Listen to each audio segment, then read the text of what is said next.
umsakazo wenanda 88.4 FM emsakazweni. Yebo, isikhathi u14 minutes after 9 ekseni ngomhla ka22 February 2026.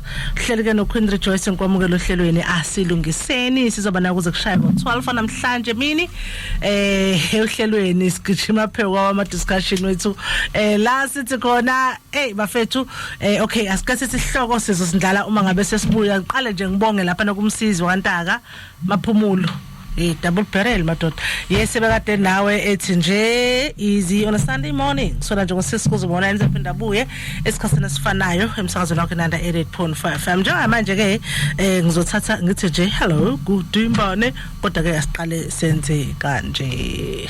The following program contains mature subject matter, coarse language and discussions of religious beliefs, ways of life and those of sexually suggestive nature. This may seem offensive to sensitive listeners and parental discretion is strongly advised. Alright, angithatha lesikhathi samanje ke ngibingelele ubudimbane babunda bethu wangamina. So. How wakhala?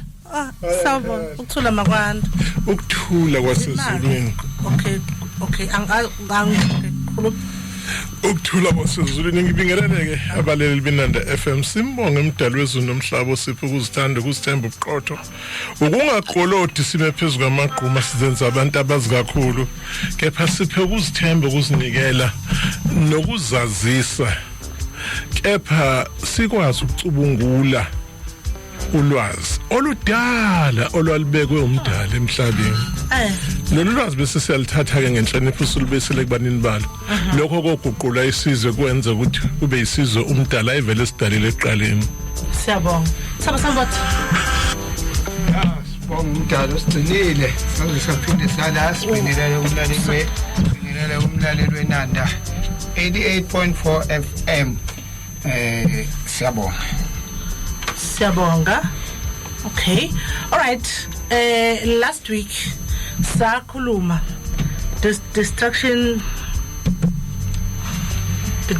of the black family structure, ne? Then sase khona la eyangagcwala khona yashiya ilenga and then ubabundabenhle wayelokhu eshila ukuthi kubulawa umfana kubulawa ndodana imanike sorry kubulawa umfana or kubulawa undodana or kubulawa unkosana angathi mangibeka kahle na uqinisile uThabo wayebeke something so powerful, so profound. Right, yes. uThabo took us through the stages of the destruction of black civilization. Now, come again. Uthabo wanikeza insight into the destruction of black civilization. Okay. Wasethi ke umufuna ukubuyisela emuva inqubekela phambili yomuntu omnyama ubuyena indabuko nendalo yakhe. Right. Hlasela umndeni wakhe. Wase uThabo ke ekhuluma ngomndeni. Sikhumbule ezulu ukuthi inde ila kuqhamuka khona ulibofuzo kwakhe kumndeni kona. Oh, okay. Mina ngase ngiyibamba ngathi okay, ngizothi mase ngibuya ke mina namhlanje ke ngizokhuluma ngelanga because we African cosmology. All right. The sun is represented by the sun ilanga. Oh, usho umuthi the sun meaning indodana ya iyukukhanya komndeni. Alright. Oh. Bese kuthi ke inkanyezi imele ukuziqamba kwenkosazana. Oh, okay. Shuthi inkanyezi in African cosmology they represent something beyond motherhood, beyond femininity.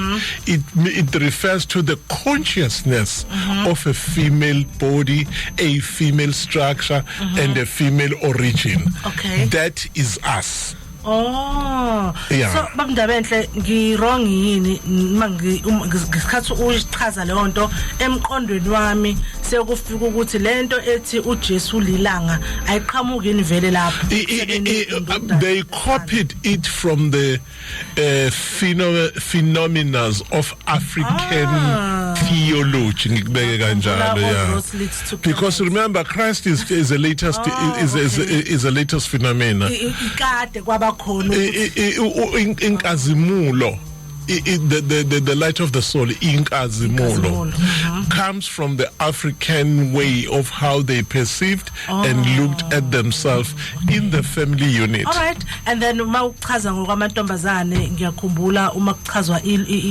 lento esesibiza ngomemulo umsuka walo okay. It is the acknowledgement of the star path around which a woman has to walk ngoba kufanele ahlobise umhlaba whereas owakhiwe ilanga the sun builds indodana yakho umhlaba indoda yakho umhlaba bese kuthi umhlobiso umhlaba bese kuba ubani bewesifazana okay yeah. All right okay so umuzuzoya emndenini therefore one of the biggest things that Europe suggested to us was to emphasize gender. Oh, okay. Pathology like sickness. What has happened? It causes these two genders to collide. Okay. Each one afuna uregulate omunye nomunye afuna uregulate omunye. Ofuthi umkhuhlane nje wengqondo lo. So then how do akuzona nezinto ezafika to distract her? Yeah, vele yafika with the formal education land, you know that. I don't subscribe to the GPV. The concept engamsani nayo ngoba abantu ba violent yabo mawuthulwa nalento oye GPV ulwa nalo uhlangothi olodwa and ukhomba abantu ababodwa ayibalance ngoba bonke abantu banenkinga so if ufuna ukuyifixa lento fix the whole society kungabe ngathi abathize kuphela manje ngithi manje uyaka ngala uthulungisa ngala ubani ulungisa ngala sikhathi ulungisa ngala yabo nje igcina yonke lento ishayithana abantu banenkinga as a whole. Human beings can't stand each other. There's women to women abuse. There's men to men abuse. Oh, by the way, there's undermining of women by other women. Yes, abuse ngendlela sekhona lela ku social media. I want to abuse of women by other women on social media is shocking. I mean, I can't believe a woman undermining another woman and then they blame it on men. Yeah, ne. Uyabona kukhona into esokhuluma ngayo la phakathi with destruction of a man. How pornography has played a significant role in devaluing and undermining the essence of a female. You'll be shocked. Ngoba once wasitha ilanga kuba njani kuba mnyama okay yeah okay I think bengithi ngiyibambile I think I'm now getting it yeah uthi sitha ilanga ukuze kube mnyama yeah and then njengaluphi kuluntu olungafunction ebumnyameni alukho njengoba sisebumnyameni ke ntandokazi kukhona lencwadi ka Dr.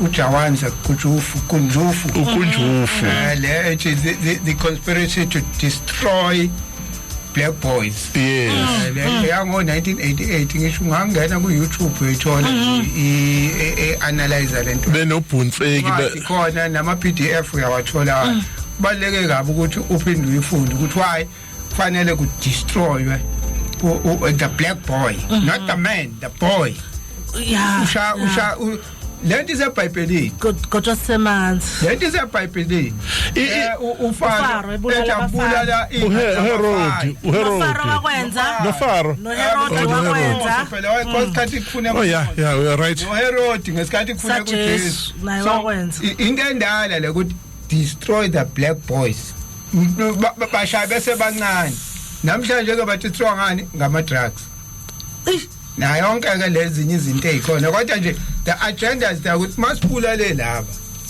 siyazi ukuthi sibatholile sibatholile lo kuzobalula lo wesifazane ma wa destroy lo vele kulandela lo Phelile ke isizwe. Uthaba ake siqambe igama lento ngizozama ukulifitha ku WordPress li accept kwa psychology. I Herodian agenda. All right. Herodian agenda, which is the destruction of a black boy so that the nation can never rise again, above itself. Herodian agenda le. No akubulawe ingane nje ezincane abafana ezaza ezizelwe nje from this. Vele phela uma kwa destroy umfana umuntu esifazana akathi shu because uyathe suka afune uthando intokomalo ukwamukela emadodeni ezizwe. Okay. Yeah. Ngoba awekho amadoda amnyama akwazi ukumitha idingo zakhe. Yazi wangikhumbuza la ngomonde eculo ubani let no romance with no finance. Yeah. No romance with no answer. Konke lokho kuseyilokho kuze kuse yonke lento bayithatha as to empower the black woman but against akuba empower nje ukuthi akwazi ukuthi ayimele empower against the black man. The black man. You must see how Queen Rejoice. Yeah? You must watch American female podcast. How man is devalued, undermined, degraded, called names, and literally removed from the grid of society. Yeah, iluthi indoda kuma Black American Women podcast. Akaziwa nje umuntu osilisa ukuthi uyini lapha. And ngiyadabukisa nkosami ukubona a few who attempt to defend the integrity of men. But nabo ba guilty because they don't defend the African men. They tend to defend the Negro concept. Okay. Yeah. Oh. They have no clue on the suffering of African men in their own countries or around the world. Theory nabo abangayenzi research yayo batshelwa ubasi babo Curtis of university as their media. Oh, okay. You know, even noma bekhuluma, did you hear what happened in Rwanda? Bro, go there and find out for yourself. Stop giving us the information of the information of the information of the information that has been sifted through the media. Yabona Dr. Omar Meso wethu akafike lapha impose ufika lalele alalela most ama Americans they impose abana culture so babafuna ukuimpose izinto abayicoshe yonke indawo nami sengeke ngahlala nabo ngibabothe ayazi abantu bathula ukuqala balalele bafika ngelukuluku bafika ngothi bazosiza hayi no kanti ayamba nje uqale phansi umuntu no la Africa yamba njalo ke lento. They do not know what we eat and abafuna noku-understand abengcoba bahlala ba-understande bafunde angithi phela uyithatha ngesikole. Yeah, abekho patient to learn. Yeah, that's what happened. And guess what? 70% of their men are incarcerated. Yeah, well, okay. Yeah. Yeah, true. Two, our brothers in America are very murderous. Yeah, well, lapha kuphilwa ngesibhamu. Yeah.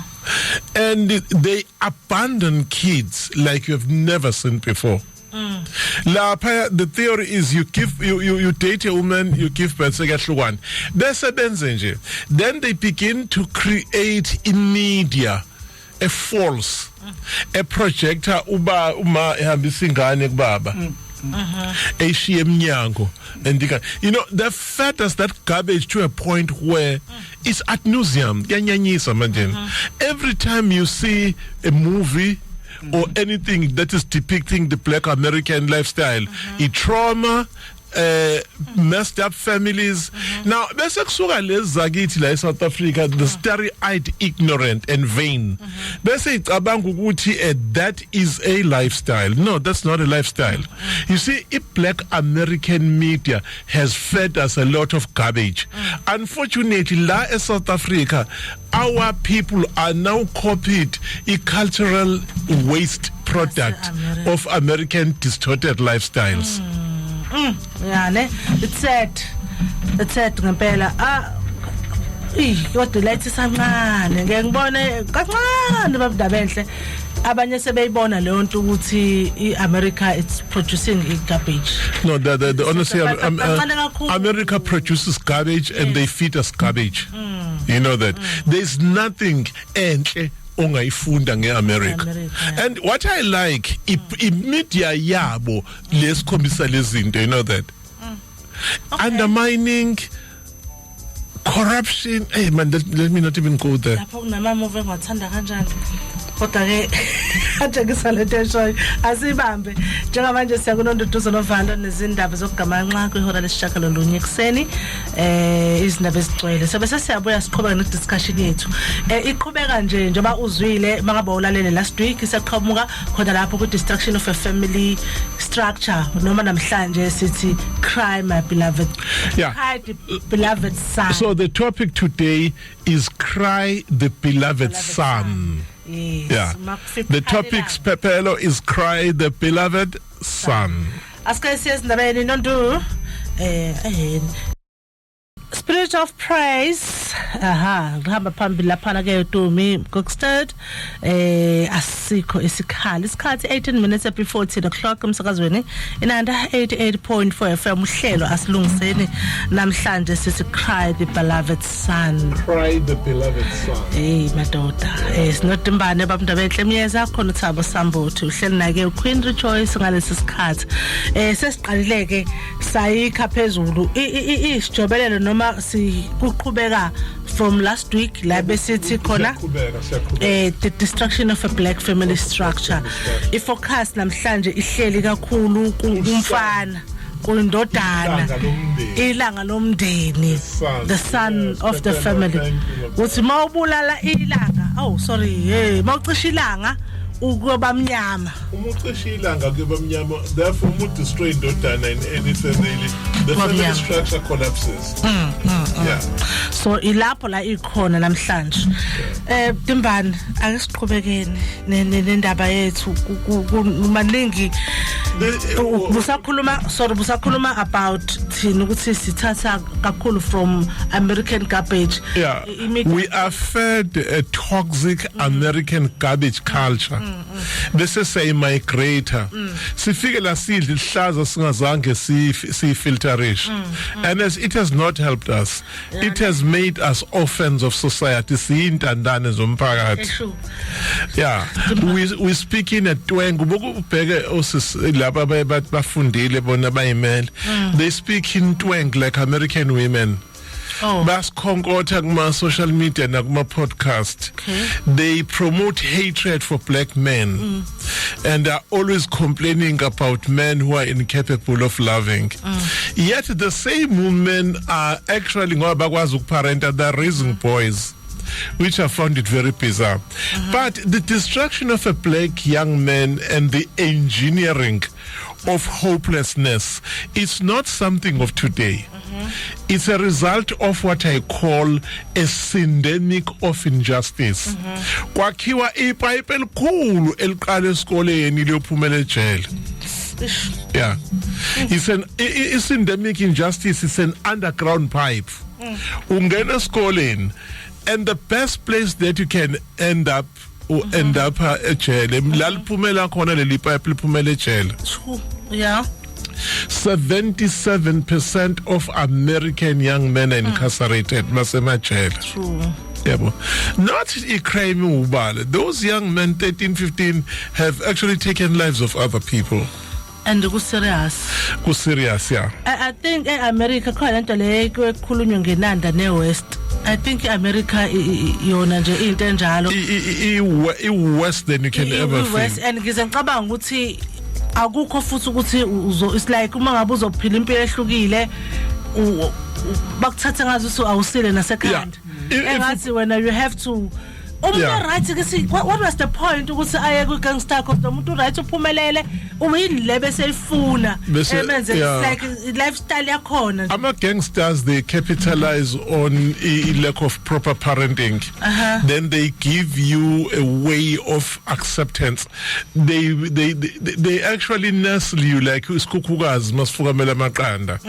And then at the end of the day umusu uqala bakunikeza udayisa ama drugs khona uzothola ucash nyana omncane.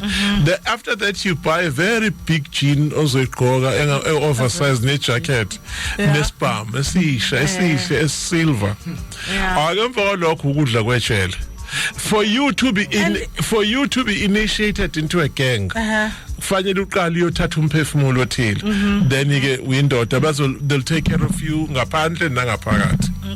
Okay sidluleke Ndlovukazi ake size la ingena le ungakadluli okay njengomuntu okhulele la eNandi into yo gangsterism ukuthi ibuye yenzeke kanjani le oyibuzayo yona khanyo ukuthi umuntu ethe right azoba igangster like umthole ehamba nezigebengu naye yazi uthothi uyayenza izinto ezenziwa igebengu but u right uphumelele uyasebenza like ikabilike enye yiyo le show Dimbane ukuthi uthola ukuthi umuntu khona lento ekuthiwa ukuzala ingane bese uyayondla uyithanda kodwa ungayikhulisi. All right.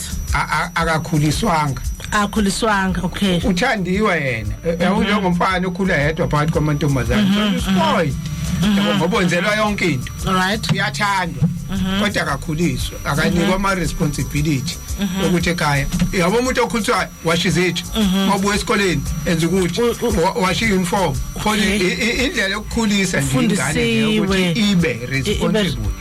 So kuyenzeka ukuthola ukuthi la ake ngiqale la mhlambe legenga eba esithi amaphara namhlanje wama ngiyise emuva kakhulu ingane mhlambe ezodideka ngikhuluma ngayo laba esithi amaphara namhlanje uthola ukuthi labo bahlangene nje mhlambe obanye ukuhlupheka inkinga yethu siyisociety esingayinaki ingane ezihluphekayo ezigenga apha endawoni bese ifuna indlela ukuthi isurvive. Asisanayo lento yokukhulisa ingane somphakathi ayise uyayibuka ingane ezisiyeka isikole idathukelwe isicathuli iyekelana isikole low self esteem iyayishaya ngoba ezinye ingane ziyayihleka kwaleze zethu asifundisanga ubuntu ngoba ziyayihleka ziyahlukumeza ngenxa ukuthi ayinazi icathuli bese igciniseka isikole ithole phike mayisiyeka isikole isiyithola isinalabo abanye abafana naye abayeka isikole hayi ngoba ibithanda ukusiyeka isikole isimo esiyelisa isikole. Right.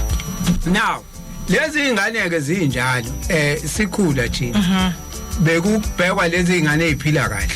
Okay.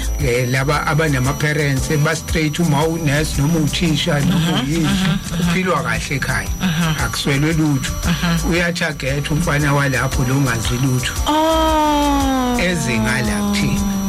Right. Uzofundiswa izinto angithi uhlele evalelwe lapha ekhaya siyambona ukuthi usibanibani simbizela nentombazane futhi akanantombi akunantombi lokusuqaqqa ngentombazane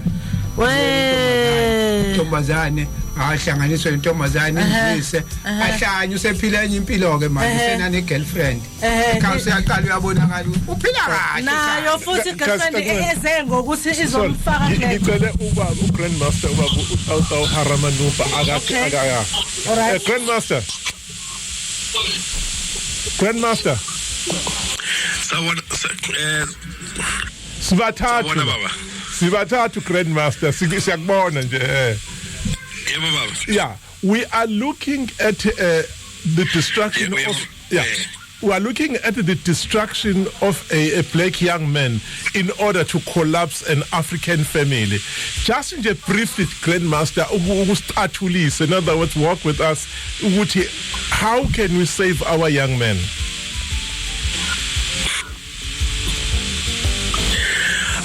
Thank you so much, Baba, and your guest here. Thank you. It's a great honor to be part of this conversation.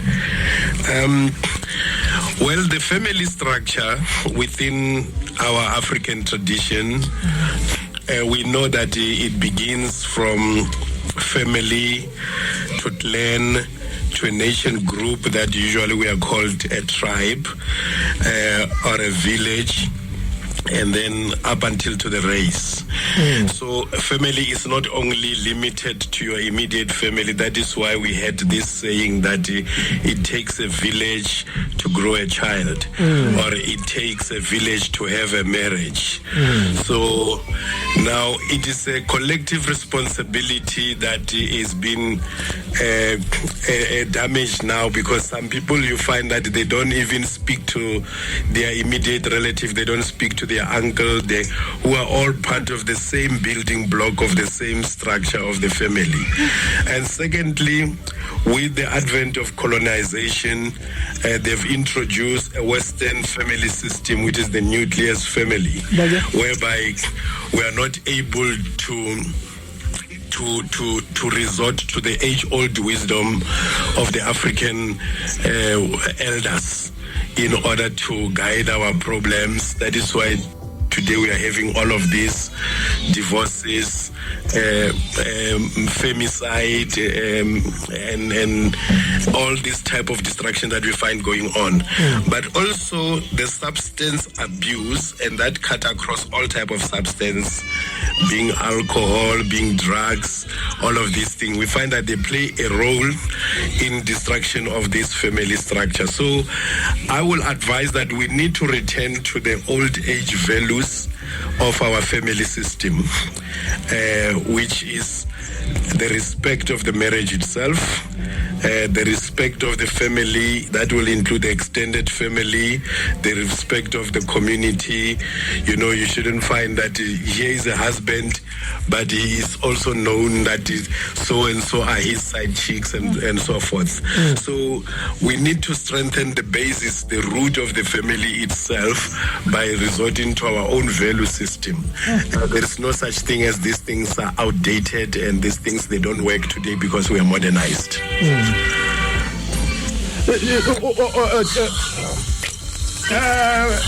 Baba, ciao. If I may ask, whose responsibility might it be to go back to structures that you are talking about? Because some would say it's the government, some would say it's the church, some would say it's the traditional healers. Who's responsible? Whose responsibility is it? All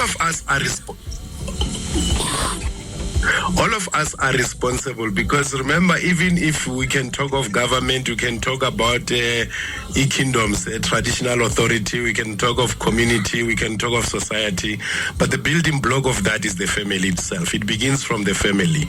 So we need to make that effort ourselves and stop outsourcing our problems and say, no, it's a responsibility of government. The people who go into government, they come from families themselves. If they're coming from dysfunctional families, then we'll have a dysfunctional government. Therefore, it won't be able to solve the problems that we're having. People who into our traditional authorities, like we know, they say Inkosi ngabantu. So, but if Abantu who form part of Inkosi or Ubkosi or the village itself, they are not themselves coming from a strong family system and strong family structure. So the basis of all of these things is family. So it's a responsibility of us as families to begin to build that social pyramid. Social pyramid. All right. Clear. Thank you so much, Baba. Thank you so much. Sibonge kakhulu, sibongele nako mama. Bakuphathe kahle, bakuthokomalise. We thank the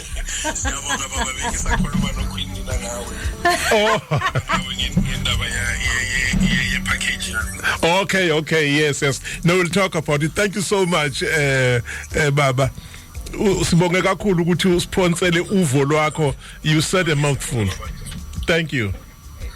ayishaya khona. Okay, no, thank you, Baba Ndebele, wonderful team. Okay, thank you. Yes. Okay, wow. Yeah. Who's responsible? Yes. Responsibility is it ngoba sinomkhubo kuyikhomba yonke indawo. Kahle uhulumeni noma ebheda kodwa enebhadi. Ngoba nje kunezinto ezingekho kodwa nje ezingamdingi kodwa uhulumeni.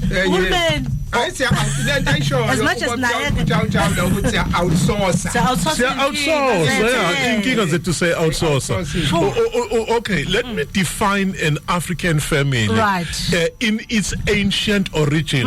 Singa define in the religious concept. Yes. Ngoba iba limited to time and space. Yet beyond religion, beyond culture, there is a powerful family. Igama umndeni liqhamuka from igama inde, which is the bone. What does the inde? Inde, yeah, ithambo. Right. So umubheka ithambo lomuntu linolibofuzo ngaphakathi emkantsheni.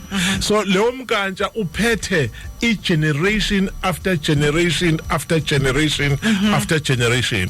So umndeni uqhamuka endeni, which is a bone in the human body that carries the family decodement. DNA. Yeah, DNA as such ulibofuzo ngesizulu. That's what ubaba uTautau grandmaster bekhuluma ngawo lana. Then wasekhuluma nge family pyramid. Family pyramid. You can never therefore divorce the African structure from participating. Lento ye single parenting.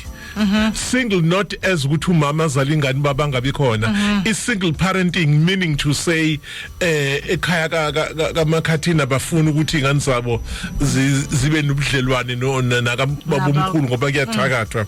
That is one thing that has destroyed the African family as such. Ngoba nje iyanda imndeni engakhulumisani nengangenelani. Yeah, masibuya sibuya sizoke si demonstrate how they've gone inside the brain of a young black man, using pornography to destroy his existence.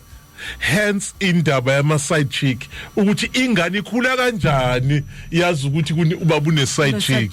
How can a child grow yomfana yazi ukuthi ubaba une side chick? So after the news then we'll come back and deal with that. Stable. Okay, no 2 minutes. Yes. Ithi ngikadele kade ngiyalile ngoba niyaqala ukuthi ingane iphila kahle. Kwenziwa kanjani end up iphara kade thola yonke into omunye usetholakala kwiskandelo usedutshuliwe uqale ukuthi umuntu okhulele la inanda what we did ngisho njalo into ekade yenzeka nabafana esikhula nabo kodwa makubonakala ukuthi okay ukhula nezigebengu ngizomrecruiter lozimfaka lophila kahle kahle ngoba siyasokolwa la kule group yazi kwenzelwani njobe recruiter lo. Yeah. Okokuqala uma kwenzekile sihamba sayoganga saboshwa. Right. Mhlawumbe kuzofanele kuthengwe idokodo. Asinayo imali. Ingane kanesi ingane kathisha abanayo imali. And uzokhala uzothenga idokodo. And uyayithatha kanjani? So kuma sonke. Fayeka khishwe ecaleni. Ngeke futhi khishwe nakuphela basale la. Fayeka sikhishwe sonke ecaleni. So ngizama ukusho ukuthi enye into uzobona labantu ba protect ingane kakhulu bese kuba khona abayintshontshayo lezingane bayikhombisela inye side iphilwa ngalo ukuthi kuyaphila kakho yazi kusetshenziswa yona ingane zamantombazane hawu basiphethelele ingane enhle abelethiwe nje miyona ahlanya abuya afakwe la egroupini sihamba ngeemoto sihambani nayo ekhaya nemali aloke inikezwe ekhaya yabo nihamba akubuzwa futhi uyajoyina uthi uhamba nabo kanti kuyakwenziwa izinto lo kuvakasha usephakathi ubani uhamba na baze basho kodwa khanyo lo mfana wakho ngaba nabafana esingabaqondile nawo unaki phela hayi ingane yami iloke ihamba uyaza kuthi uboshiwe asabe yabona wayichaza Thabo ngayizwa ukuthi bayabona batarget ukuthi ithikithi labo la ngelinye ilanga ithikithi investiwe kuyena bathandiwe kodwa bakhuliswanga they were loved and unparented. Kahle I think lento esishaya kakhulu as single mothers yokuthi sivele sibathande kakhulu sesifuna nokuvala isikhala sikaba le nto le entitlement Yeah. lento omenzele yona noma njani ucathi bonke abantu bazoyivuka. Nondongo waza nendaba Abazinanda 88.4 FM noNonduduzo Nomvalo. It's the rant. It's Gwen Guthrie, 13 minutes after 10. Emsakazweni Nanda 88.4 FM. Leliculo sidlaliswa iyona topic le samba ngayo kumhla ka-22 February 2026. Tembane uyeza nalokho athi uzoqhubeka nakho. Asiqela Thabo. Lithi leculo you've got to have something if you want to be with me. No romance With no finance. With no finance. Hayibo. Okay. What is ingomeza sakhela amaslay queen. Oh, what do you put It was part of media, entertainment, weaponizing women against men. Okay. Yawonje mawuyilalela lithi no romance with them. So uthando manje la sele commercialize sekufakwa ukuthi nje mayingekho imali alukho uthando. Okay. So you have to have a JOB if you want to be with me. Kufanele kusebe njengoba ke nje kulesikhathi samanje. JOB bayaqala ukuthi manje bayivala umsebenzi umuntu omnyama. Ayibamphakamise umuntu wesifazane la. Kufanele bangene ezikhundleni ngaye hayi ikhala kufaka abantu besimame mo. Kwethisa abantu so manje kuzogcina kwenzakalani? Ilento yathi show Dimbane ethi bagcina sebefuna uthando outside their own race. Yeah. Black man, a white man, umsebenzi uzobukhona ama job reservation. Umuntu omhlophe uzobekelwa nje umsebenzi. Ngekathupheke. Thina ngapha masifuna uthando sifuna imali. Alukho lamba lo. Imali uyakuthiwa hayi sekunale mthetho le fanele ezikhundleni kufaka abantu abamnyama. Wena lokho wasebenzela kuthiwa inezinto lezi abantu asebeyisebenzela. No lezi eziqashwa yinkampani.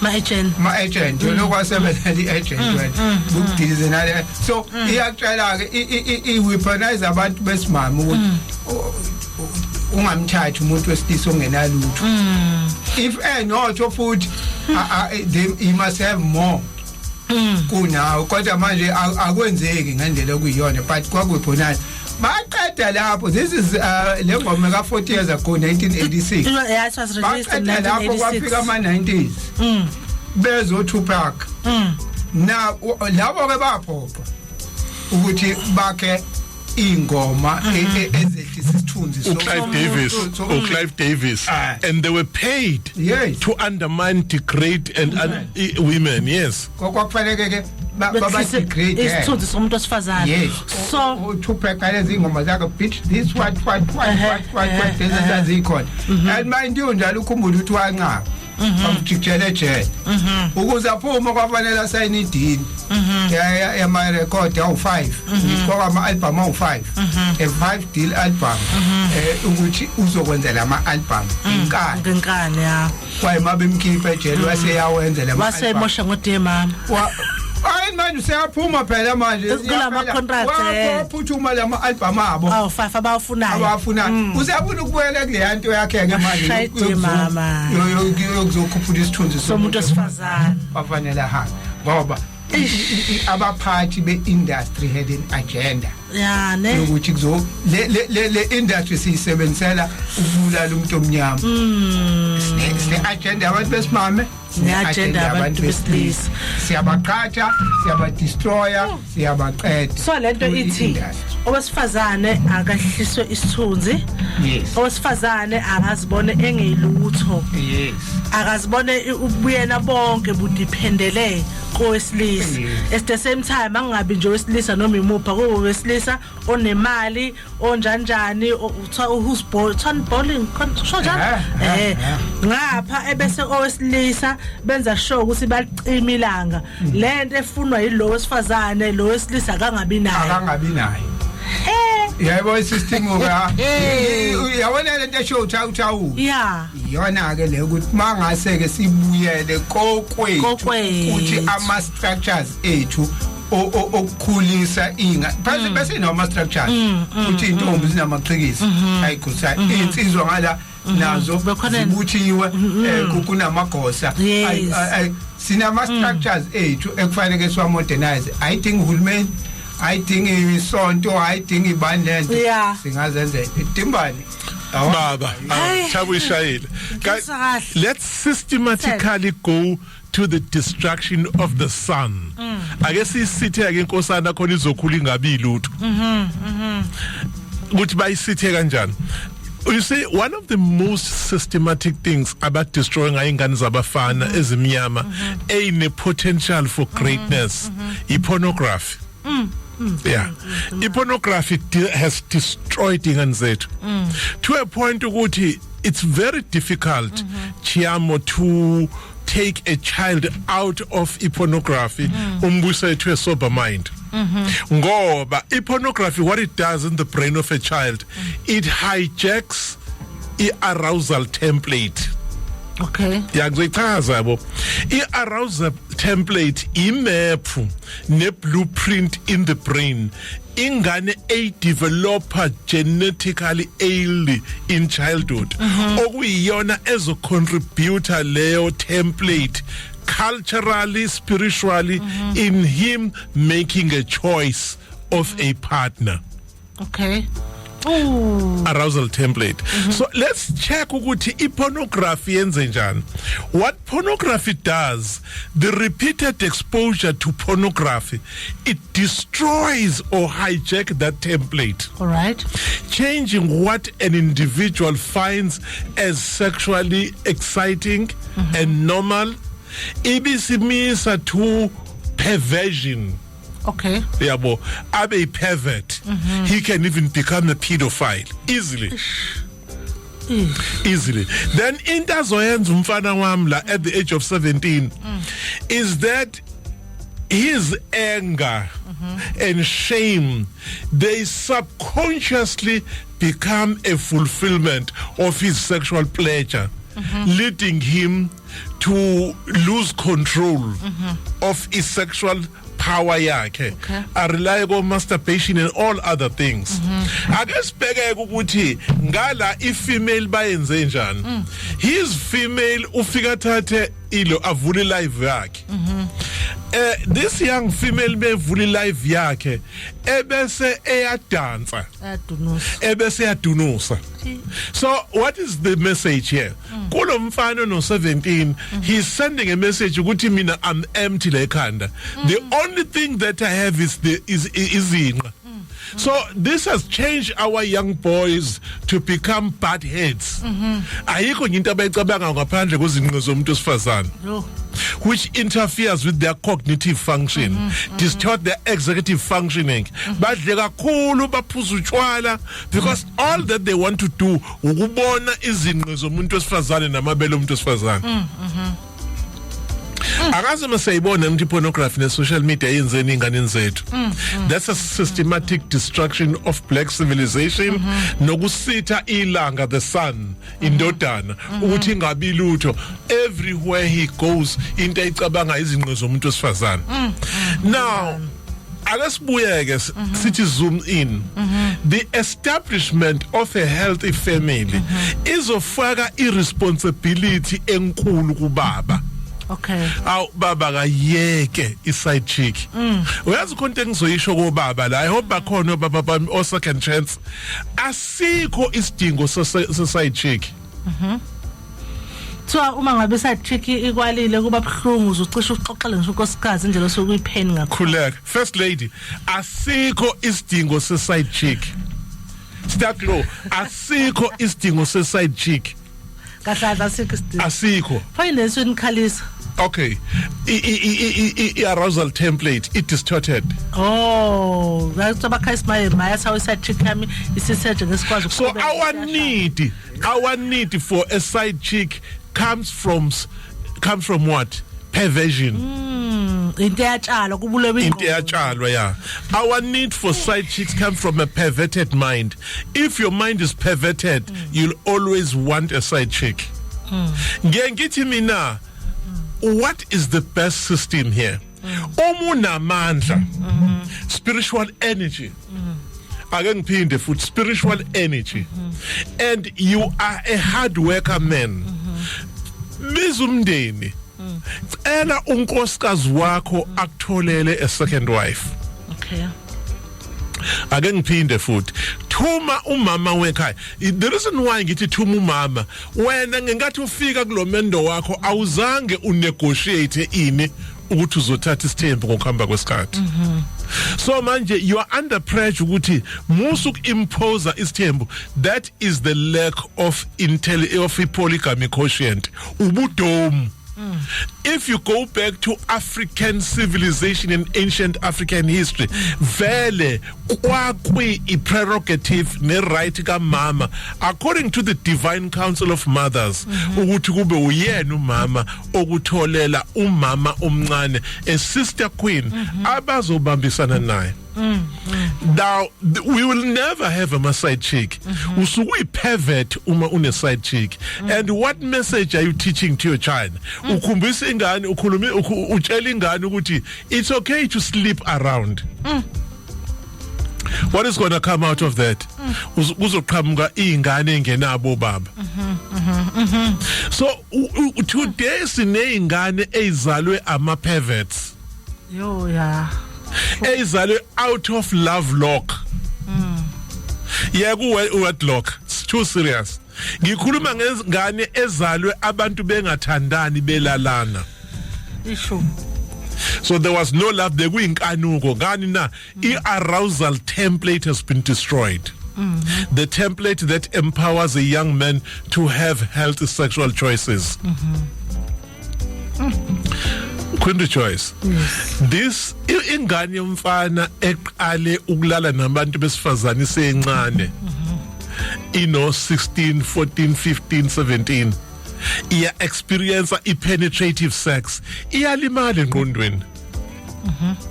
He will never respect women until he dies. Wait, I think it's just thinking ngaka. Ake ngiphinde futhi. Ingane yomfana eqale iya enjoya ucansi below the age of 15. Noma intombazana.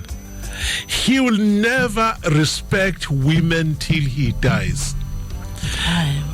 Ilabafana oyuthola ukuthi uno 26 kodwa unengane ezo 9 with 9 different women. And what uzubona ukuthi intombi zalomfana azikho right ekhanda. Why would you want to have a child with a man osenengane ezo 3 ezo 4? Ngane ingane yomfana noma yentombazane uma ike yalala ba have penetrative sex below the healthy spiritual age. What normally happens, they lose control of their functions and executives. They become perverts and they sire unwanted children. What is the age right? When you are spiritually and emotionally fit, also acquire wisdom ne intelligence. Komunye angathi how but Dimbane qala mama babegane besebancane. Ake siya kuleyo secret wethabo ngoba hayi uthi babe no 9. Babe besuke be no 18 and 17. And to a point ukuthi eminye imkhosi yayithi cha siyazi uyamthanda awusinika iminyaka emithathu. Okay. Kusho mama bayimpose lento awusinika iminyaka emithathu. Ngale iminyaka emithathu bahlala naye benze njani bayamkhulisa. Oh, I love what Utabo said. Bayamkhulisa. He's taught human sexuality. She's taught how to plant, how to weave, how to gather water, and how to love a husband. Ulungiselela ukuthi ngoba nangu seveli baseready yana kodwa abantu abamkhulisayo khona into ababona ukuthi ayileke ubona ingane ekuthiwa sizomphindisa iclass lo ubizumzali hayi ubezophasa kodwa ngeke aphase kahle sicela ukumphindisa. Yes. What the divine council of mothers Thabo would do babecela ngeimvula bathi awusinikeze mhlambe imvula ezine angithi bayazi ukuthi kunehlobo kube nehlobo summers bese bethi awusinikeze imvula ezine ndodana abakhulisa undodakazi ukuze sikhulise fanele qale kunethe simbone wenze njani emvuleni simbone emasimini wenze njani uma isife sakhe isife sikhipha ukudla kunonophalile umfazi lo umfazi coming from isife. Oh wow. Okay, I think that was divine. Now, the divinity of that organization, i-empowerisha manje lo mfana. Uzo inherita a healthy, loving woman with already the grains of efficient maternal love. Ngenkathi esalindile esemkhombile yena wenze njani? Kukhona naye manga amakhehla wakhona naye uyabuthwa naye. And cabanga ke umndeni usuthi nje kukhona amakhehla azoloke efika la. Phela iqala lapho. Phela ayikho iphone lapho. Yeah. Ayikho iphone phela. Angithi phela manje wesamboti. Injobo siyithunga nini ngoba fanele silethelwa umfana. Oh, okay. Nawe ngapha uya prepare. Bese betha amakhehla khona amakhehla ayishumi. Aze behlangene ebukhosini kuyothungwa injobo la injobo bafale zihlobe zifane imiyeko ilingane kodwa sicela ube khona babe kufaka esenta ke esenta uhlale phansi ngesinqe esenta wathi bekhuluma ile lokhehla liphonse kwena ukuthi wena mfana ukuthathephi ukuthi umncane ufune unkosikazi uyiphendulele wena nangu baba wakho uthula akazosho lutho athi cha mhlambe ubaba ngangifakazela ukuthi mina ngifuna umuntu ozokwakha umuzi ngoba ubaba uthe emdala washeshe wahanjelwa omama bakwakhe. Okay. Umndeni mkhulu kufunakala intombi entsha ezothatha over izokwakha ukuze kuvuke umuzi. Iphi pornography lapha? Angithi kune valid reason yokuthi uganela abana ngemali oyiwinile lapha kade ugembula ukuthi ana no extra cash angani. Kodwa unazathu ngichazana ngendlela okukhuliswa ngayo masayidi omabili and ngale nkathi omama becela ukuthi sicela usliphe imvula ezine yabona intombazane esakhuliswa there's no pressure futhi ngala ngoba ngiye ngibone nala ngisikhona amantombazane uthola usahlolwa kanjani njengamanje uthola ukuthi useyafika umuntu useyikhomba ingane ivele bekhona ipressure. I know ingane zamantombazane ezinye zize ziyeke ngisho ukufunda ngoba there's too much pressure manje ukuthi hayi phela mesekhombile ehamba kana futhi kucaca ukuthi uma engayi lo wesilisa uzohluleka ukumlinda. Uyabona manje kune pressure enkulu. Okay. Asiqhubeke. Wena ngicela ukubamba Dimbani. Okay. It's 10:30. So seligamenxeke leshumi.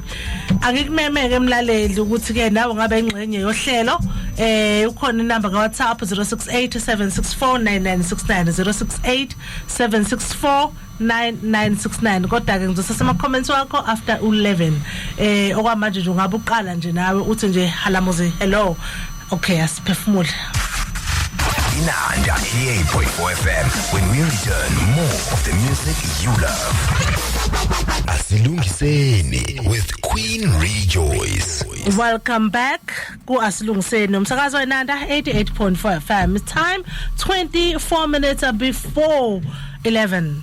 Well, after 11 emva kwezindaba ngiyakumema ukuthi ubengxenye yohlelo sizokuphawula kwakho inamba 0687649969 0687649969. I know ukuthi nasincoma ngokuthi sivulelekile ukuthi nikhulume nami ngangaki kodwa nje yazi 2 minutes nje avunga right nje mangiqaka nje kona singathokoza kakhulu. Dimbani yebo baba. Okay, why kuyingozi ukuthi ingane below 18 yomfana nentombazane ilale zilalana? Okay, why kuyingozi?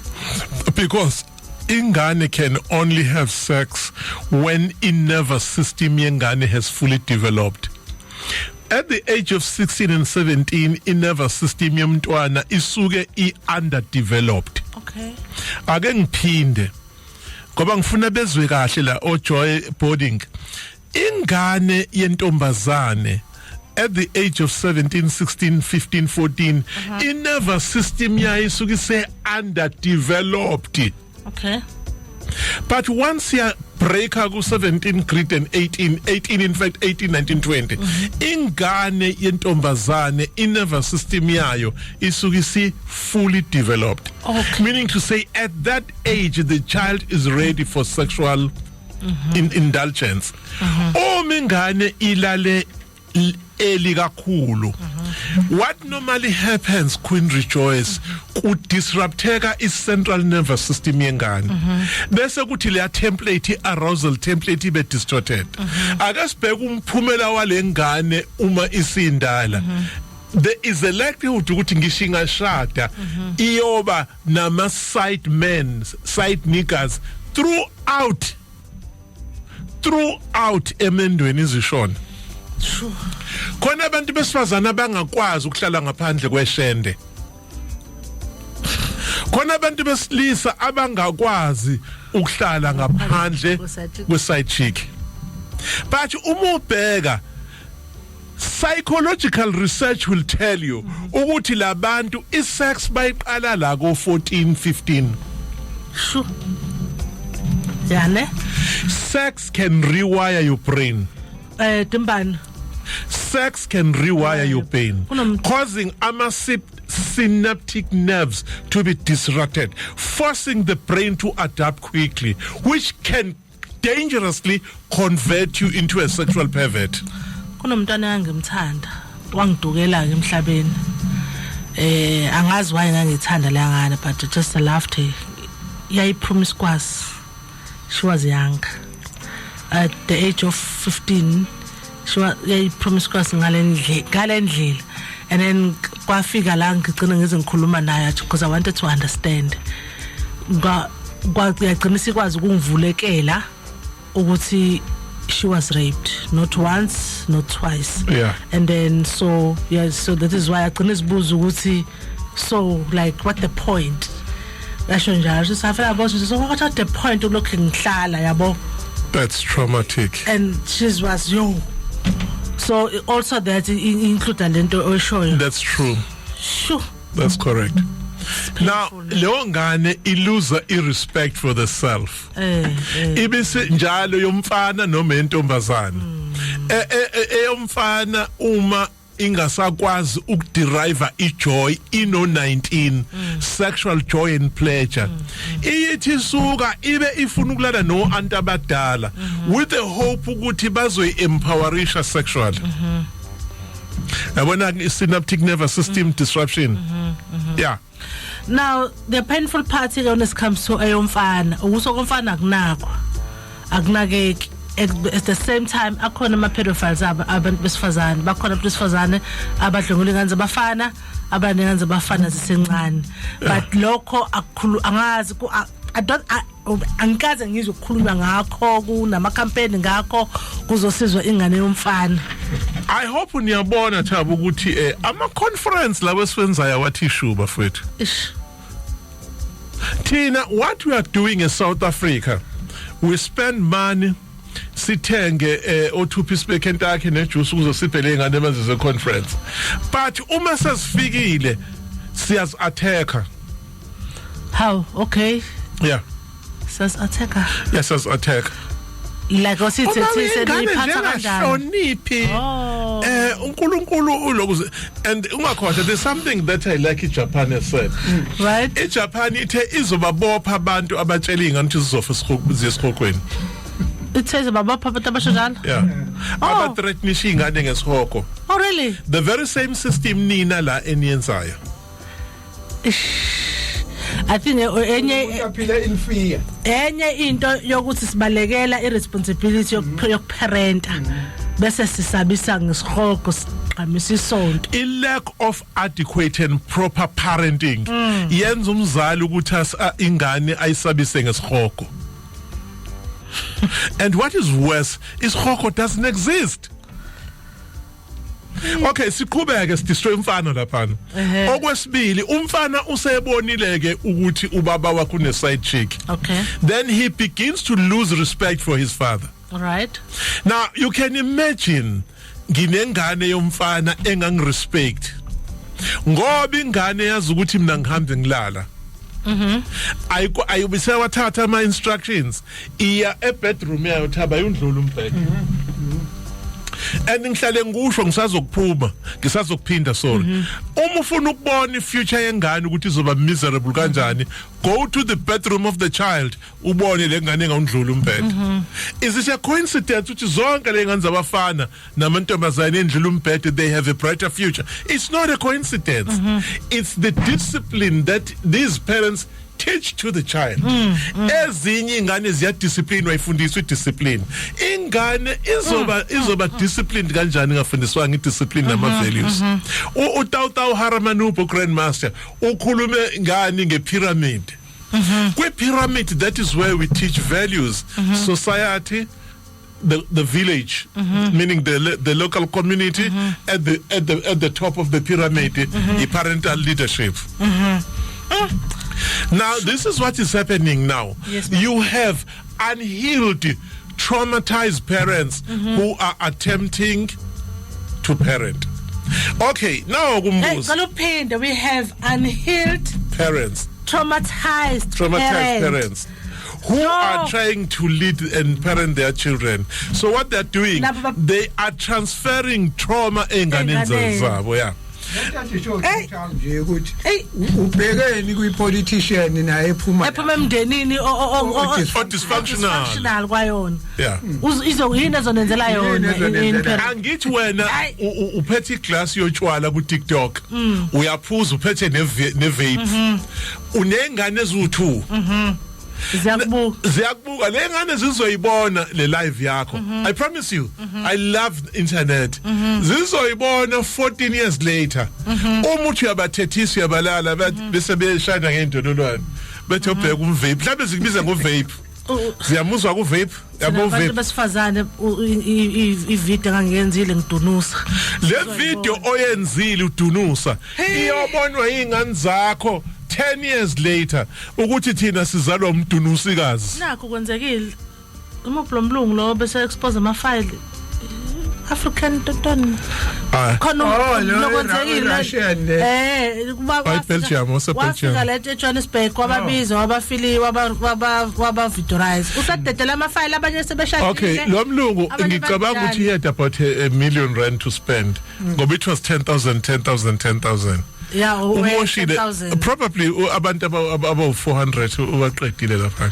Bathi ibuku inhloso yakhe. Suka le phesha uzokwenza eBelgium. Bayamnikeza imali engaka. Uzobanikeza imali ukuthi umesho yena because I saw the article esho ukuthi wayibona ukuthi wabona ukuthi ayimani.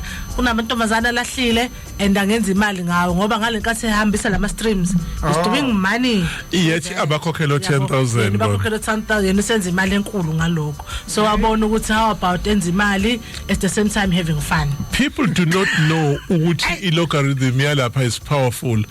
He's in Belgium, and in Belgium these streams are all over Europe. In fact, wonke lamantombazane lwamlungane all ngamadola nama-euros. Yeah.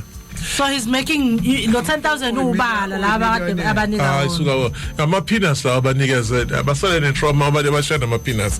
Siqhubeka Queen Joyce on how to parent a boy now. Parenting him for the future, noguti lead a healthy family, the resuscitation of an African family. I'm gonna extrapolate ngizocapuna lapha kubaba u Grandmaster uTautau Haramanuba. Uthi we need to go back to African values. African values. Kuma African values sizofundisa ukuzethemba, ukuzithanda, ubuqotho, ukuzinikela. Yes. Ukuzethemba, ukuzithanda, ubuqotho nokuzinikela. Ifundiswa nini lento na? Ifundiswa ingane yomfana at the tender age of 10. Bese simfundisa uku-honorisha abantu besifazane. 10-year-old boys, they must be indoctrinated ngokuhlonipha nokwazisa abantu besifazane. There must be new sayings, proverbs and idioms as is constructed by teen obaba, the value of respecting a woman. why it is so important to respect a woman. Yeah. Okay. May I ask? Because paradise lies at the feet of the mother. May I ask, Stimbani, ubaba uTawutawa ukhuluma indaba yokuthi njengamanje kunama dysfunctional families uthola ukuthi kusifamily asikhulumisani kunomlalelo olalele maningi amakhaya asehlaselwe leso sihlava now ngaluza uhlelo asilungiseni ngifuna ukufundisa abantwana bami ngaleyo ndlela leyo now do I go back kumalume singakhulumisani naye no do I go back to umndeni ngohlanganisa ithini what is like njengoba ngilalela umlalelo olalele the step afuna ukusithatha in doing lento ukulungisa lapha khona enze njani aqale emndenini wakhe. Okay, structure sokukhulisela ingane sesicollapsile. You need to take responsibility. Sometimes you can even buy books. I promise you. Nazi incwadi zochine wethu how to parent a black boy in Nigeria, a powerful book.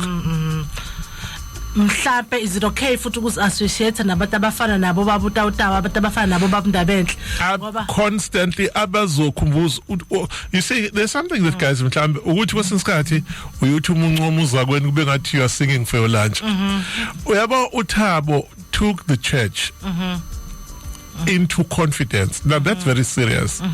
uThabo took the church into confidence. Wathi ukuba lazinikezela ekwakheni ifabric yomndeni bekungeke sithole kulesimo esithola kusona manje ngoba the church ibizoba khona but when the church became a commercial church, the South African Christian commercial church, then ukukhuliswa kwengane was not significant. So what did the church do? Ithe isuka yaya on the recruiting drive. I always say this to people. People don't join the church, they follow the leader. Exactly. But that's the very same thing. People don't join the church, I promise you. Asibadonsela ukukholo noma kumdali sobalanda usibezela kuleli sonto lami. Ngizobuza umbuzo simple. Ubani la wakwabona ibillionaire ikhala esontweni iginqa phansi ithe receive? And how many billionaires around the world every Sunday that go to church without fail? So eventually the church is for traumatized poor people. And kulula ukuhlala esontweni for a number of years impilo yakhe ingaqhubeki. Because you are sold hope. But when hope doesn't happen, powerlessness sets in. Would you say, therefore, that helplessness is not a learned helplessness? Ngizokutshela ukuthi that's a learned helplessness. Ubusuyifundisa kanjani ingane yomfana ekhaya ukuthi beqothe imele kwawena uhlala uyosarenda ukhaya lapha usarenda? Futhi asikwazi nokuparenta senjalo sibhodla itrauma nje. Uma nithi niyaparenta both obaba noma uzoparenta kanjani une side chick? Yiphi into ozoyitshela ingane yakho une side chick?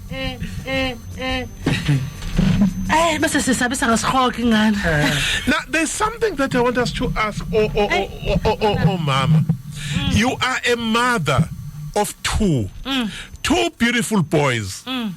Uwahlukana no baba wabo. Wenzani manje musuyojala nendoda eshadile futhi? Because 78% of black South African women who are divorced with children, they go and date married men. Zithini le ingane zabafana zithini kwana le ingane zabafana zikubona ujola nobaba kaSibumu ngane wabo baye bathi kodwa phela ukukhuluma nabo Ndabenhle because bakhona nami ngikhuluma nabo bathi ngona lo shadile vele ngeke lokho engibangela isicefe nami njengoba ngenja ngimfuna umuntu ozolokho engiba serious ngoba ngaphuma kwi break up enzima kabi wara. But now the question is abamcabangeli lomunye wesifazane ngoba nabo the same pain. Let me tell you a very dangerous mental breakdown that a woman does when she dates a younger man. Oh, okay. Yeah. When a 40-year-old woman Right. is dating a 25, 29. What happened is amazing, Tab. Kufanele ingqondo yakhe ayireconfigureishe ibe ngakanani Bencane. ibe no 25 in order to adapt into the ignorance and the impetuousness of this young man. Kahle hle umama umdala uno40 uthola nengane encane ugcina usuyisidomo usufana nayo. Ngoba akekho umfana o purposeful ono 25 ono 30 ongawujona nomama ka 50. Akekho o purposeful. What is the difference? What is the difference kuwena nokuthi ulala nomama wakho okuzalayo? Hayi but no. Ish. Okay, how is it okay when a young woman konomncane azothandana nobaba omdala onga Sizoyenza next week leyo show. Ngoba I want to expose another thing umuntu osimame ngengqondo ukhula kakhulu usuke vele phambili ngokomqondo owesifazane. Okay, I think that makes sense. manje musu date umfana omncane.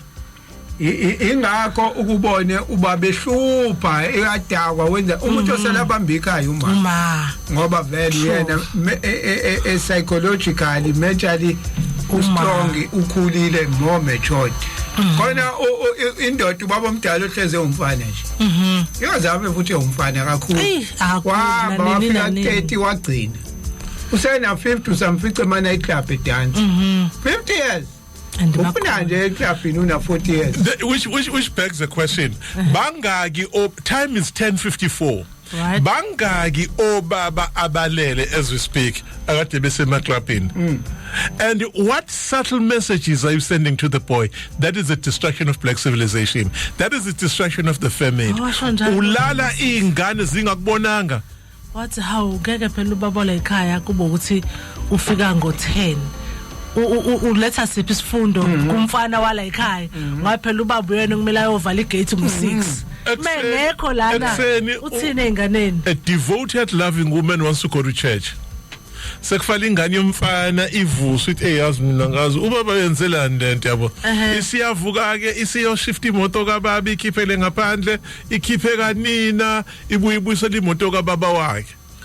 Uthola ukuthi ungena nalapha emotweni kababa unezinto une condom phansi kunezinto ezisele la ezikamu iyabuka lesinye isikhwama segushi esine underwear yavuka ekhaya unkuzimala futhi seyoqhubeka awuyahamba ekhaya mayivuka lo muntu akaparent zero every day ubuya ngo6 ekhaya nango 7 ngama weekend useclubini ngesonto usekhaya yo ungane izofunda nini and une side chick izofunda nike ingane lapho imake kahle women have liberation. No, there's nobody who's liberated. The moment you take a decision to be a mother, your liberation goes through the window. What is left of you are value, self-discipline, self-love. Uyeke ukusikhonkotha ku social media and telling us as men how low we are. Yabona nje kusebenzisa legama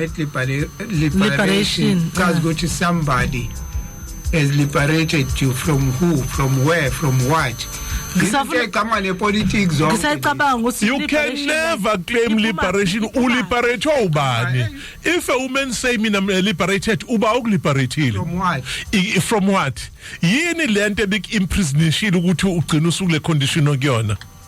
Akona ukuthi kwasuke kwafika kakhulu opatriarchy kwafika ukuhlukanyezwa abantu. Kodwa ipatriarchy sayihlaphaza sayiqeda la. Phela umesho njalo yena ngisilento vele kwaba khona ikhathi la usola usosifazana akakwazi ngisho ukuthenga umuzi kumele abe noba. Oh iqhamuka.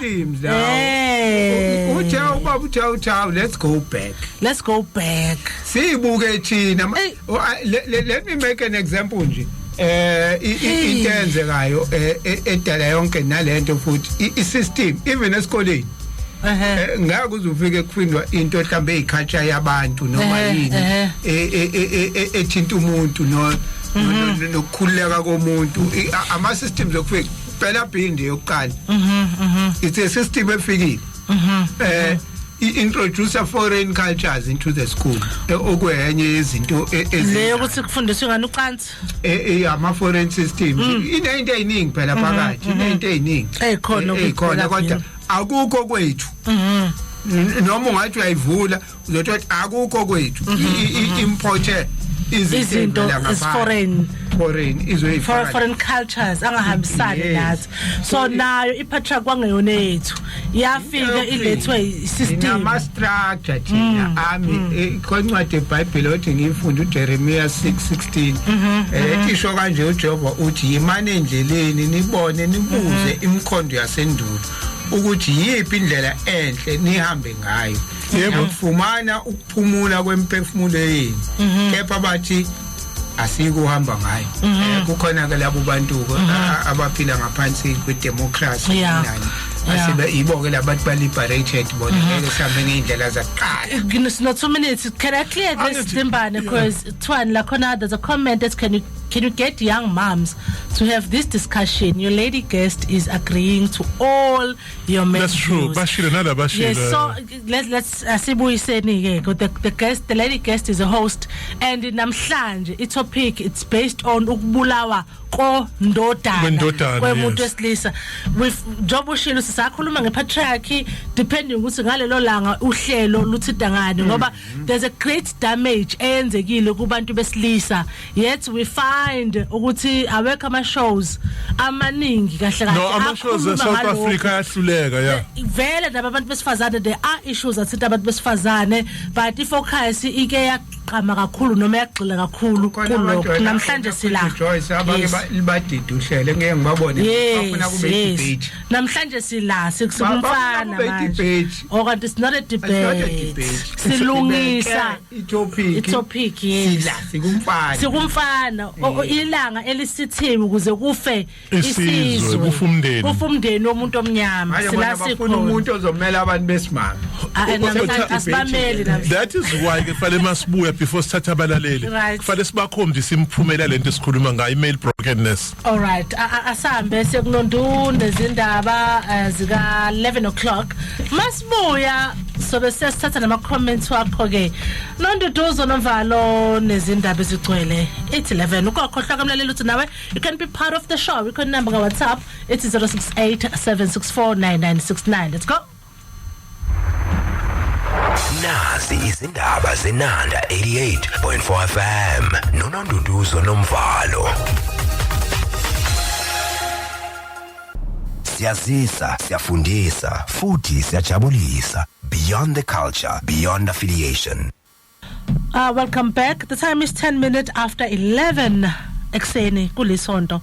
Kumhla 22 February 2026 asilungiseni uhlelo esikulo uhleleke no Queen Rejoice. I'm your host namhlanje khona uThabo Sambothi khona uDimbane baba undaba enhla kamyeza la sikhuluma khona itopic yethu ithi cry the beloved son isho njalo itopic noma idiscussion yanamhlanje taking from last week discussion nebesithi the destruction of a black family structure kwase kwavela ukuthi engazuthi kubulawa kakhulu undodana ilanga lomndeni the son ubona nje sibhala ukuthi sethi son then inkanyezi bisiyacisha sikhumbule baba bakhi bomhlaba bese kuthi omama bahlobisi bomhlaba bamndabendle ngicela ushaye kule usheshisa nje before ngeke umlaleli please ukuthi nakho sikhona so mama siyafuna phela we are single parents we are single mothers kulezi ingane lezi sifuna ukusparenta ngendlela 2 minutes Dimbane kwenye kathi uthola ukuthi ubaba ukhona kodwa akekho as you've mentioning kwabulawa ingqondo esawumfana ukhona ulawo emndenini kodwa ufana nomuntu ongekho as a mother engibonayo ngenze njani how do I close that gap? Siyazi ukuthi black parents are occupationally preoccupied. Okay. Meaning black parents are occupationally preoccupied. Right. Ngimdala ngaka nje ngibuka senginjana ekhanda kodwa ngisaye emsebenzini. Mangiphuma la manje ngigijima njengengane ukuze athe fika abantu abeze kumina ngibe bese ngiready sengilinde. Ngathi ukushaneshanyela neoffice Okay. on a Sunday. On a Sunday, right? Right, abanye abazali bavuka ekseni babuye ntambama. Okay, siyavuma futhi. Now, kukhona into engizoyisha ngiyazi ususumsindo. You are a single mother and you are loving your boy, but you are struggling with parenting issues. Ingane yakho make no mistake, uthando iyalifila. Kodwa behavior inayo. Okay. Akusho ukuthi ingane yakho umefeel ukuthi iyathandwa, that translate into good behavior. Make no mistake, it doesn't work that way. Yeah, psychiatrically and otherwise it doesn't work that way. I think ilasilahla khona kakhulu. Ilasilahla khona. Loving your son and your son processing that love and realizing ukuthi uma uyangithanda cannot translate into a good behavior. That is why uma single mother you need to kuba consistent. You need to be consistent. Very consistent. Okay. Emva kwalokho set a very high standard for character rather than performance. Angazi ngizoyicizela kanjani. Ama single parents, they are more inclined to performance other than setting a high standard. Ngicela uyichaze awunakele mina wala eNandi West. Uyabona uThabo wayichaza but wayibase esontweni. Right. Ukuthi ama standards kama o single a behavior kufanele abe almost perfect. Okay. Ukuze ingane ingayitholi nje iliwe nembobo encane yokumchallenge nokumresenta nokudeviate. Okay. Number 2, khuluma kahle ngobaba wakhe even noma ubaba wakhe a deadbeat. Okay. All right. Kungabi khona even a scintilla of a moment where uzokugxa kubaba wakhe. Kuyena futhi kakhulu. Kuyena kakhulukazi. Oh shuthi yazi uthini mina ngiyabona ngiworried about you mntanami. Your father is a great guy. Ube wazi kahle ngaphakathi ukuthi ngikhuluma ngodoti wensizwa na. Okay. Now emva kwalokho demonstrate respectful behavior. Ngani na ingane zabafana zilondile they learn by imitating. Ezamantombazane they learn by metabolizing. Now, cleanliness must be one of the most pivotal things. Uyabona uyigcizelele. And of course, ngoba awuna nihlala eflatin for that matter nalomfana. And you are deprived of a ground la izodlala khona gijim and interact. Minimize the screen time sengane bakwethu. Minimize the screen time. Dokunama phone, ama game work. I minimize mama ba parenta nge TV and usiyabona. Le ngane ikhula zibe opopayi bese zindala. Bese ziyokhoza iproblem kumantombazane matured, akhule kahle. Ingane yakhe yomfana ithi ya jolly no popayi. Watermelon. Yo. Ijole no Speedy Gonzalez. Now, how do you cultivate self-respect and choice? Yeah. Choice. Right. How then do you cultivate self-respect and ganin? Pela validate. And yeah, go to ngani man up udoti don't. Ngithini? Uthi man up. Oh, men up. Men don't cry. Men don't cry, men up udoti don't. And I don't want any. Okay. Instead, teach him to become a man. Yeah, go wrong. Okay. Amneni ningayazi ukuthi indoda yini. Oh. With no modeling kababa oseduze kwakhe. Okay. Yeah, teach him manliness skills. Okay. Teach him not masculine. Teach him manliness skills. What does the skills? Yabo manliness ukuhlala kahle upright okay. That's manliness. All right. That's manliness. Yeah. Uzicleaner. Ngoba lezo zinto azosipractice every day. Ngoba masculinity, it's a spiritual side of him and it's a very long process. Okay. Validate his emotions nonhlanhla. Please. Ingane yomfana ifuna uyivalidate. Zingone zamantombazane, they throw themselves upon you, niyayihaka, they don't suffer skin hunger. You know. but eyomfana kufanele we encourage self advocacy. Yini le FA ingane nenze ukuthi nje ubuthi kuyeskin hanga mina nganzama isafuni nalona ingane iba regulated inever usengakanani na 12 yeah no sedlulile lapha afunda ngeqabuzo uqabuza u1 to 10.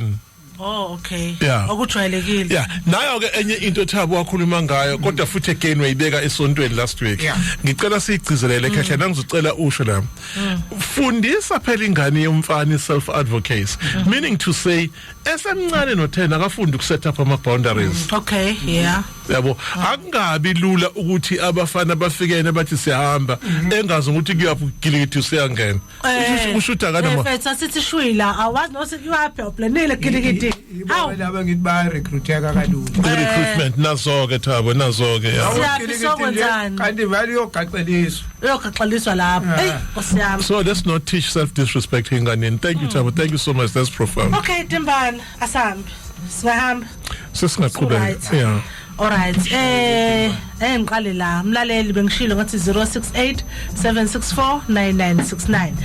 Umsakazo Inanda 88.4 FM.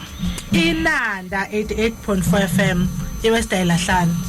18 minutes after that. Hello bafana basinike itemeli imnandi yes. Hey, okay. Usento ngisho nala ku serious khona ngisaphela iWest. Ohlelwe nasilungu sanibonani bamndabe babdimbane nawe sisi sanibonani hayi babdimbane hayi ngathi soyinkinga kakhulu manje uvela ushaye nje khona ushaya emhlolweni yabo lathi ukhuluma ngayo qala usemncane wenze sex ngiqala ukuyibandakanya nesex nginagate maye ukubona ke isimo ukuthi ubaba bese bengaganiwe oma futhi nami ngizophinda ngenza into enzobaba kanjalo yabo ase ngibona ngeke ngiqale late ukwenza izinto ezenziwa untanga yethu sengisho ukuthi imost yabangani mama abaqala beko 16 17 banezingane ngo 11 kuyale imost yabo abashadile kwenzeke lutho lento eyishoyo ukuthi umuntu oqale early yademejeka ekhanda nami ngiyavuma baba mina namhlanje nginonkosikazi na 34 namhlanje nonkosikazi yabona nini nami sengigwema nje because sengibonile yabona nje bamndabeni yasifundisa abafethu ngayeki okay ngiyabonga yabona nje bamndabe hayi hlelo lakho sekungaphila nami ngikhuliswa ugogo nje leli asonto awudla kimi nje enyameni nami ngiyisesha lapha emaniki khona kodwa nje ngiyabonga bamndabe ngiyabona nawe sisi nawe baba siyabonga kakhulu bafethu uhlelo lweni hayi nami semncane kodwa liyangikhulisa kakhulu liyangikhulisa nje ezinye izinto ngiyayigwema njengale namhlanje ngoba senginonkosikazi semele ngigweme lezi zinto nezishoyo ngiyabona nje kuningi hayi ngiyafundisa abafethu ngami ngahlalela ukhona ngoba uyasikhulisa ngikhuluma nomzikayise siyabonga ohlelweni asilungiseni sisilo Joyce babthabo babdimbane hayi siyabingelela ayi yabona leni ikhulumayo oqala ucansi kuneminyaka esemncane nje ngo 16 15.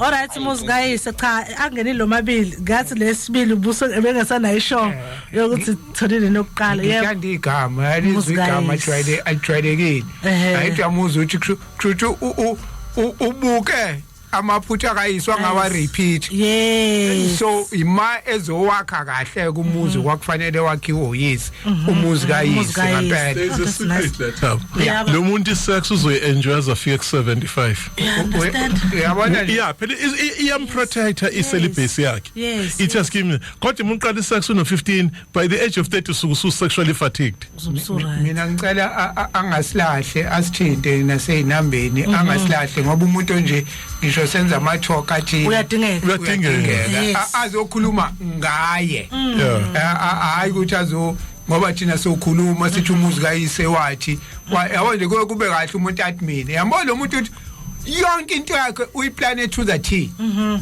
at 34 unomuzi uyabo ontanga yakhe njengoba esho ukuthi bajaha izinto abekho ndawo akase lento kade ubabdimbane eyisho ukuthi kwakwenziwa kanjani ulinde kunjani kuma sekwesikhathi Guys, this is divine, yes. This is powerful. Yayizwe iphela bill manje ingane ifundisa zelapha ko primary ngathi yathi ibhalwe lapha ya Epstein Island ngendlela eyiyona ngoba uyayibona nje ukuthi izokhuluma izinto ezindala kabe inganeni zingena nje esikoleni imikhuba yo Epstein phela le ingane inda izinto zomuntu osekhulile izofundiswa ingane ingene ungena icuriosity emntaneni yo hence ke abantu besifazane abanempene a society increase the number yabo because they are searching for something in sex that they cannot give a name to. Yeah. Ngicela ukuthatha la Dumbane uthi la ukuthula kodwa ngikhohlele ndlebu ukuthula mina ngabanjwa inkunzi ku M4 amantombazane awu2 amahle nabafana abawu3 behamba ngepolo bangephuca ifone newallet onemali ngazibuza ukuthi amantombazana amahle kangaka why bajole nesigebengu ngathi mangibabuka bonke ama 2000 nama 2k na le video desibona intombazane le be requested uBolt yo okay ke nangomunye ukuthula makube nani ohlelweni asilungiseni ikhulume kahle lensizwa engenile ohlelweni I think she's babutaw kodwa ngilahleke mase kufika la ekuthenini we are outsourcing responsibilities. Thank you Thabo ngombuzo wakho to whose responsibility to restore the tradition children's mentor. Mina I fail to understand ukuthi why sivumelana nokuthi we outsource the responsibility to government. According to my understanding, government forcefully interfered with our strategy with the aim of distracting the nation as it is now. Government introduced schools and industries to disband the families. To those who few left at rural areas, government manipulated the laws that prevent to discipline and correct the child. If you do, you will be imprisoned. I'm talking from experience. My neighbor slapped his 20+ years son. The son opened the case for him. Fortunately, his other brothers forced him to close the case. The truth is, you cannot rely in teaching the child by telling the information only. You need to use the rod to discipline the child as a pain reminder. Engikushoyo ukuthi nothing we can do without the approval of government. Government is responsible for everything. We depend kuyena. Sikhula thina izinsizwa bezifundisana zodwa ukuhlonipha. Wawungeke uthi umfana uthandane nomunye umfana bekhona. You could be disciplined. Mhlambe what we can try ukuthi sizame ukuhlangana and fight against political systems if it can be possible. I doubt. Kodwa what I said still stands for correction. Ngiyabonga uDlamini. Uqinisile uDlamini. Uqinisile uDlamini, but uDlamini ngicela instead of ilokhuza instead of ukushaya akasetha ama standards are high for correct. Okay. Rather than performance. All right. Yeah. Usho kuleko kokushaya. Ukushaya. And then nesetha ama standards are high ngakayidingi ukusonisa induku. Okay. Uyabona nje. Cela ukuzama ngingazama ukumbamba umlaleli sibone usuku connecta yini. Let me try. Mtungu siyatholana. Okay, walivala kodwa ngathi besitholana. Okay, it's fine. Thabo khonto bufuna ukuyiphefumula ngoDlamini. Dimbane no right.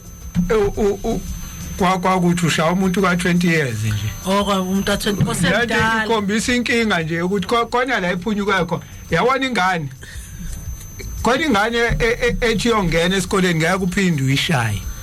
Wakushaya kukhasa kwathi kuko 1 year wakushaya kwaqonda thui by the time eyongena esikoleni vela usamthinta usumkhuza kube kanye akuzwe usuyamfundisa lapho akuzwe manje uzushaya umuntu ona 20 nje khombisa ukuthi khona la lento eyaphunyuka khona somewhere nje vele umqala ngapha umuntu ona 20. Okay, is government responsible for everything? No. No, there's never in the world. There's never been a government that is responsible for the morals of the people. It's a delusions. Even the government psychosis. That's also saying government psychosis. In South Africa, by the way, abantu bakona seven into government psychosis, where the expertise government is into government should do this, government that. Yet in healthy societies, I guess that our societies. Lucy, I'll tell you something shocking. Mexico is divided into two. There's a horrible side of Mexico, drugs and everything. But what people do not know, they've got a very beautiful side of Mexico. Those who still practice their culture, who respect one another, who strongly believe in agriculture and usebenza. Okay. Again, take the same thing. Go to Burkina Faso today. At Burkina Faso, everybody's doing something. Yeah. Okay. Yeah. Everybody's doing something. For example, nje kufaza nsesakhuluma ofenga zalinganisa ngongizwe. I think nabantu abanjengongizwe kunabantu abanjengo Jacinta kunabantu abanjengo Ofekayo ozamambo Mkhizo baba Msweli benza izinto ongathi mawuthi ulinda ugovernment ngeke azayenza into abayenzayo yabo so kuba kumuntu ukuthi ngiyasukuma ngiyayenza lento ngoba uthi uzolinda ugovernment vele ngeke kwenzeke ingakho ila kuvela khona lento outsource size siyakhuluma last week ukuthi no lento labantu abasukumayo ngize ngalinganisa nje ngongizwe iqala but na uyiqalile into yakhe kwasukuma inkosi yakaZondi yathi ngizokuthengela imoto uzohambe kalula ubevele exhasiwe ngamadoda bayamthengelele uyahamba wenzani imisebenzi ayenza ngoba khona umuntu behind oyifandile into ayenzayo so thina siba nenkinga uzosukuma umfekayo asukuma ubani abekho abantu ababhekele lento ngoba usesukumile sonke sesothwala inkinga so idampa kuyena outsource ke lokho asifuni ukuba yiphathi ye-solution usawuyazi ngoba usevalele gap asike simxhase ngokuthi sifuna thina ukuloko esithwala imithwalo soyithulula kuyena fanele sibe yiphathi sonke ye-solution alright asibambeke sala nje imzuzwana ligama nxele 10 umsakazo wenanda 88.5 FM uhlelo asilungiseni uhlelo baba uThabo Sambothi khona baba uNdabenhle Myeza Queen Rejoice host indlovukazi kaMapuli ka Mapuli ka Queen Mother Mapuli matota hey kube ngixoxe ngelinye ilanga asiphefumule siyabuya ngiyabona ama comments wakho your voice notes on WhatsApp on Facebook masibuya sobe sesiyanithatha ke asithi nje hala muzika kancane 5 minutes before 12 o'clock umsakazi nanda 88.5 FM 25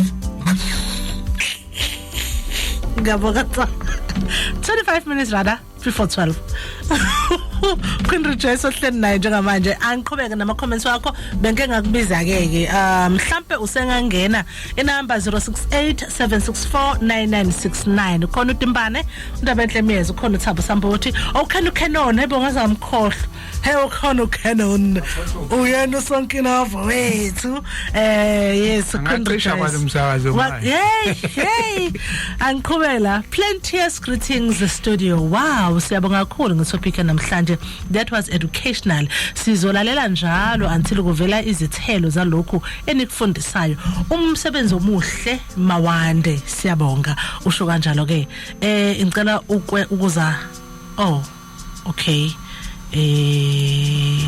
yavele into yazi iqhenya ngami phela ngixoxeni alright okay ngicela ukuqhubeka ngoba labe ngithi ngikhona angazi kwenzakalani angize la sela mvelele kuNdabenhle nokhulile joy ngithithi kanje ngisambuthi lapho kanjani bami Ndabenhle ngithi kuma inkosi abadalela uke usolela uSemba la mphumulo wamxhosa ngithi mina khona ubese umuntu ngomfundisi ukuthi ukuba indoda uba kanjani umuntu kanjani kodwa isikhathi samanje hayi sekwancane umuntu ngoba izinto abazenza abantu besilisa hayi sokusho nje sesingakhuluma nje kodwa nje kuningi nami ukufunda kodwa nje ukuthi kunzima ukuthi ufundise into ngoba bengafundisa ukuthi sekugcina konke lapha manje iphume ngapha umuntu uyafundisa ukuthi umuntu uba indoda yakumele uba indoda kanjani kodwa abantu bahlule abanye bathi noma sefundisa ukuthi umuntu uyaqhweka ukuthi lokho enza ngendlela yakhe nje phinde beshintshe kodwa athathe indoda ngiyabonga angifuna ukuba ubodwa khona inkosi abaleli lapha Alright, egama ngizizwanga ngisengahleka lokuthi ubani Rejoice. Because abalaleli Rejoice into kanjalo. Sabu into kanjalo. Siyabonga. Is it too late for our men? It's not, eh? It's not. It's not late. In fact, singababamba phakathi naphakathi by teaching them respect for others. Okay. Usibafundise irrespectful interaction with women. Bafundise ukuthi strength abantu besilisa is strength. Awusebenzisi to dominate umuntu wesifazane. But instead you respect her. So it is ufunda ukurespecta ngisho engenayo. Okay. Ukumodela a respect for women and teaching them to never use violence mebekhuluma. Don't be afraid umuntu osifana mesiqala kuba uhlaza uthi indoda. Ngizocela sime lapha. Okay. Ngiprotecta wena njalo. I don't have a problem. But ikhona abantu besilisa lento yenza abangabazi ukuyibekezelela kumina. So can we just stop there? And then bese kuthi omama labade ngizehlisile kubona phela Nkosi amfundisani ngani zabafana empathy. Asifundisa ngani zabafana. Empathy. Abafunda ukuhamba enyathelweni zomunye umuntu. Okay. Without controlling them. Yeah. Bese sibafundisa okugcina is self-regulation. Okay. Ingane zabafana, they must stop thinking they can regulate women when they are born they are dysregulated. Nobody gives you a permission, a tacit permission to regulate abanye abantu when you are dysregulated. Learn to regulate yourself. Okay. All right. Aske sizela. Uhamba kanjani? Ngisemsebenzini mfethu la. Uthulani lo ukhuluma naye mfethu. Mfethu. Nginemali la. Ngifuna incwadi la. Ngicela ukudlula impela, ngicela ukudlula ngiyayizwa usengathi personal lokho isifethu. Ngithi hawu mangizayi umlaleli kodwa ngiyezwa ukuthi personal. I think udinga wena Sambot. I think so. Okay, kulungile sibamba. Ufake wrong emsakazweni. Ake ngize la. Yaphila. Ngixolele ngithe kubanje umkhuhlanyana nje. Ya, usibusise la eWaterloo. I-topic inhle. Nangesonto edlule bengilalela nje bangihleze ngilalela nje. Just to comment nje kancane. Ngiqinisile ngalento yokubulawa kwengane yomuntu omnyama. Mina I call it destroying of a black man. Yeah, ngibiza kanjalo destroying of a black man. And yonke into systematic. Enye into inkinga lento ngoba endaweni zomsebenzi kuqasha kakhulu abantu besifazane kunathi. Kodwa futhi expect ukuthi beyithina in the head of the house. Baze basho abantu besifazane sineBhayibheli liyasho ukuthi wena ekumele unakekele umndeni. Kodwa bazonakekela kanjani mina kubaba wekhaya uholo 5,000 umama wekhaya uholo 20,000 uyena ohleze ethola imisebenzi right aphinda athola nama promotion. Mina ngihlala 6 months ekhaya ngizawuthola umsebenzi ngaqashwa ndawo yabo sekudilisiwe so kube nzima kube challenge.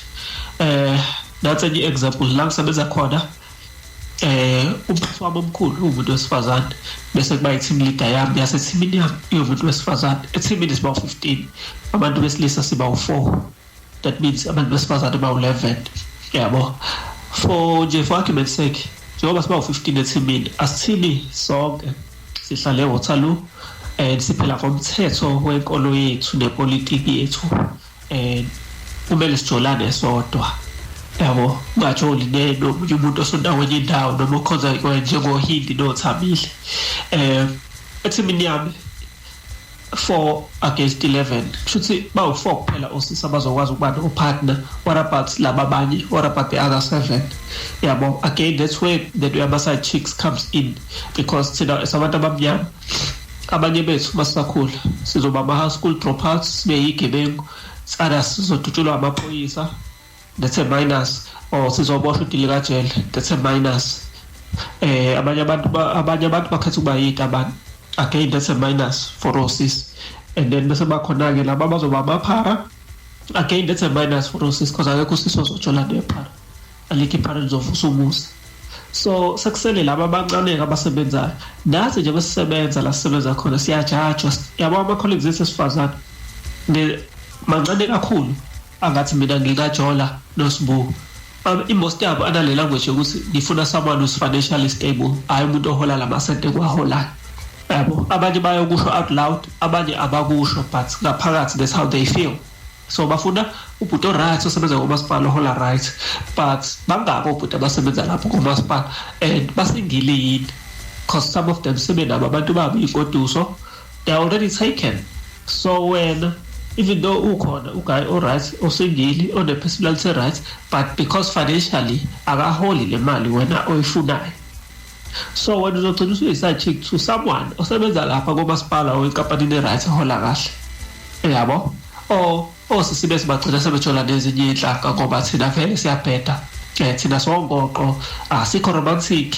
kuyilokho khona ucolleague wami wesifazane more than one sasikhuluma nje before iValentines omunye wathi mina mangase umuntu abangangisekeli lusuku eValentines ngahlukana kwalo umuntu uchaza ukuthi akangithandi yabo kamele ngahleka but yabona nje ngasho ngathi hayi topic la kodwa ngeke ngingene ngizosiqale okunye ukukhuluma but yabo ukhombisa ukuthi ngempela sabantu abamnyama isystem in works isisebenzile yasingene emakhanda if khona umuntu obelievela ukuthi yena angaza ahlukane nomuntu wakhe nxa uthengelwa ngalutho ngeValentine and the funny thing yena ngeke athenge lutho for umuntu wakhe kodwa yena expect ukuthi akathengele so inzima lento le yabantu omnyama it seems as if everything is against the black person especially a man but yonke into is against the black person ngoba nabo sisibabantu abamnyama bayalotoswa targets from a weave targets from a fake nails fake eyelashes fake yonke into funeka kwenziwe nobuso iBBL funeka bawenze izinqa funeka bableach ikhumba and they fall for these things that's the worst part they fall for these things most uyakhuluma nabo ukuthi mina ngithanda umuntu ofana noNandi Madida mina umuntu ohlanga original hair azenzela icut hayi bona hayi angibi muhle mangayifaka ngiweave angibi muhle mangayifaka makeup vele ubona ukuthi ijampile la senande kakhulu Sibusiso okay no siyabonga kakhulu uchaze uthinta amaphuzu when you did not have a father Queen Rejoice yes baba ngithi mina step 1 is to father yourself first acknowledge ukuthi your father is absent is not present ake ngiphinde mlaleli first accept ukuthi ubaba mawumfana akekho baba then do me a favor father yourself. What is to father yourself? Give yourself all these things, identify them first. Izinto wazi ukuthi these are things ubaba ekwakufanele sizenze naye. Try and offer yourself that. Stop the playing game because if future ibhlungu kodwa unfortunately no presence ibhlungu for you but if future zobuwa dobe ngasekho uma wakho so you might as well focus on the type of a man that you want to become with future. Ngaleyo ndlela yakuzokwazi ukusucceed. I respect young men who do their best to overcome ungabi nabo baba. Bakhona Queen Rejoice bayazama. Yes, they have a lot of mental health issues and challenges but bayazama and I respect them for and I want to emphasize that. Timbani buke wakhuluma last week ngama X chromosomes nama Y chromosomes ukuthi le yokwakho umuntu wesilisa deliberately angazi chemically ibulawa kanjani so is it true ukuthi abesifazane baningi kunabantu besilisa abantu besifazane baningi kakhulu kunabantu besilisa abantu besilisa kuphinde kube nalezi inkinga lezi then bese kuthi ke I program right ibe in place to destroy the rising and the coming up of a man. Okay. Yeah. All right. Asiqhubeke. Before ngiqhubeke kunegama elilumelile edlulisile lapha umlaleli. Sizocela ukuthi ngidlule ngikhuze uyalazi referring to LGBT community emoyeni the father of the alphabet community ongenani right all right thank you so much phela okay ngikepla ngikhona manje Ayanda Ndaba molweni it's been a long time sisonke asisakwazi weAyanda jabela ukukubona ke nje mina hello sisi ngikepla uthi Herbert Mashati mina ngokwami bengifisa ukuba izingane zabafana ezisakhulayo zifundiswe ukuthi ukuba indoda kusho ukuthini nendlela elungile yokuziphatha futhi ngokwami ngingathi ngingathi indoda esakhulayo 28 years and upwards uma ufuna ukuganwa isithembu mayicacisele zonke izintombi zayo lokho ukuze kube kuzona izintombi ukuthi ziyahlala kulobo budlelwano noma ziyaphuma. That's how isithembu was done. Esikhundleni sokushendeza eceleni umuntu ofuna ukuganwa isithembu makabe umuntu onomgogodla nothatha izinqumo ngokuma eqinisweni angachemi namuntu uma amakhosikazi akhe angaboni ngasolinye awabizo umabili azwe zonke izinhlangothi bese kubizwa wesithathu njengofakazi ozosho ukuthi ubani onephutha phakathi kwamakhosikazi adonsana ngezihluthu. Isithembu sifuna indoda eyixoki nevumela yonke into indoda enesandla esilula kodwa makube indoda ekwazi ukulawula imizwa yayo.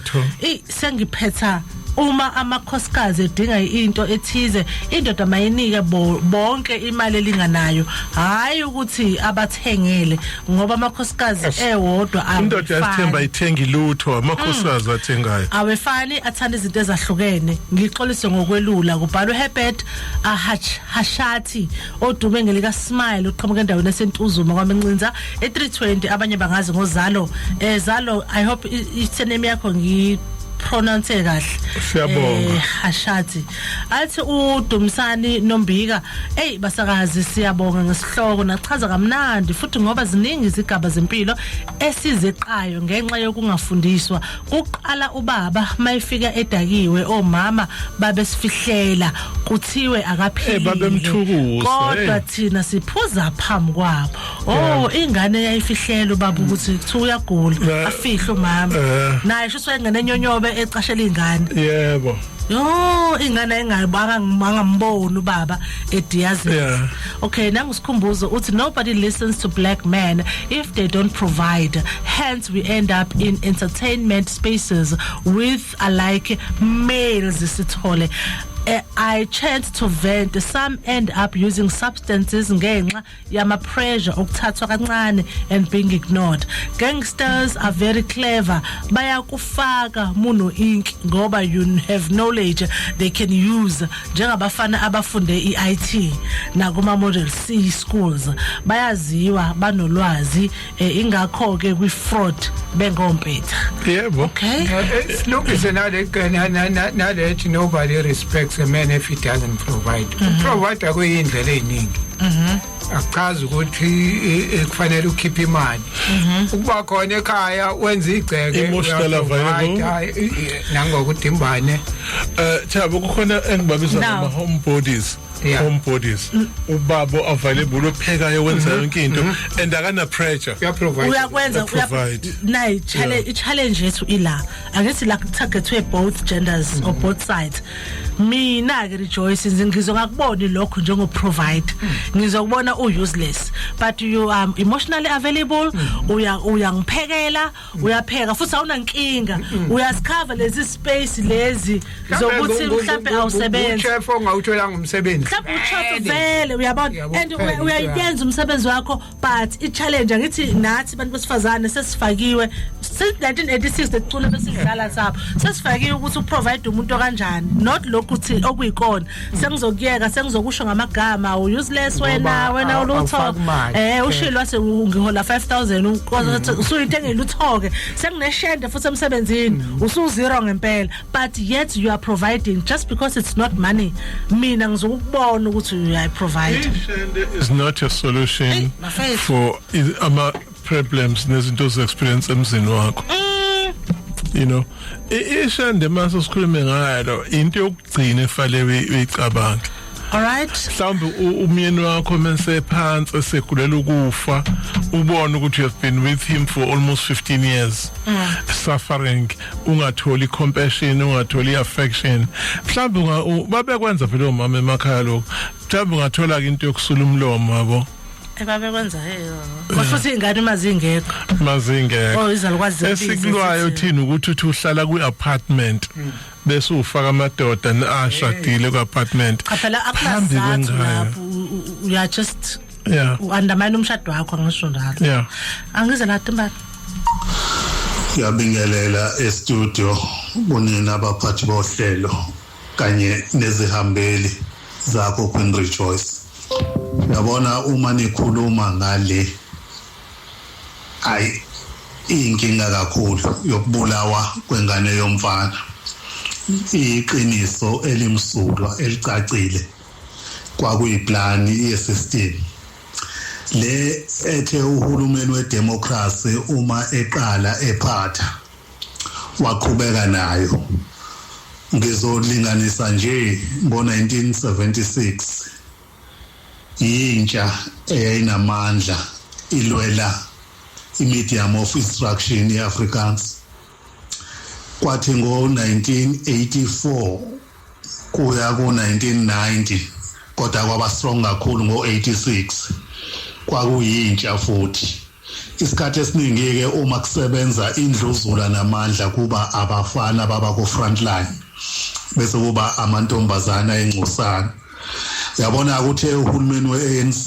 uma engene emandleni lo wedemocracy wadedela ama-drugs wadedela utshwala wakhipha ama-permit ama-tavern okuchapha angangama-tuck shop into ayenza ngenhloso ngoba wayazi ukuthi intsha inamandla uma uhulumeni ebheda wasethi indlela elula okuyinqinda amandla akayixhishe idakamizwa ukuze ngoba wayazi vese ukuthi kwayena uhamba ngendlela yesystem yabelungu yokuhlakaza umuntu omnyama intsha ngeke kumeleke lokho uma kwenzeka kanjalo iyolwintsha lena ke khona njengamanje uyiqedile ngoba iyimluthe uma ubheka iSouth Africa ngendlela ekuyona manje iSouth Africa ngabe kuyaliwa manje kungabe kuyaliwa kakhulu kungabe nje kuchaotically ngenxa uhulumeni aphethe ngayo uyabona operation Dudula no March and March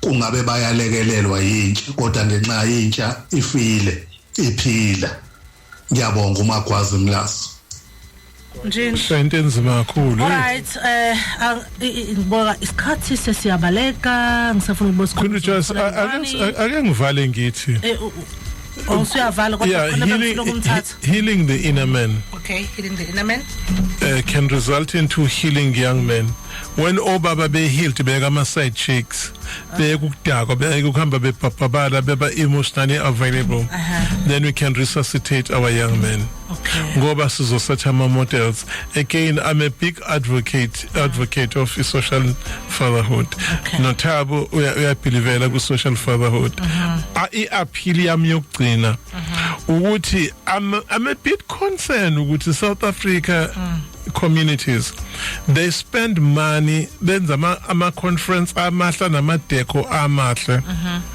pay speakers well only to be shallow ngama topic abazodinga nawo anoka nithi manizokwenza ama conference kenibuza speak ukuthi wena ngokwakho itheme yethu thina ba organizers nani wena njengomuntu okulezi mhlawumbe uprincipal wena njengomuntu oyipsychologist wena njengomuntu oyi-social activist njengomuntu oyi-social entrepreneur wena contributes njengo-business woman who sells cars uku-retail industry iyiphi into masiki-invite uzofika uyikhulume ney'ngane zethu okay yo asambe bandaba enhle wakhala udlaliwe nje kona uyakhala lapha umlaleli usakadlalwanga awusikudlalile kwenzekeni we did no hayi ogcina kade efakile but isymbolize ukuthi sidlalile i-voice note yakhe or kwenzeke iphut angazi kodwa ngokubuka kwami udlaliwe no udlaliwe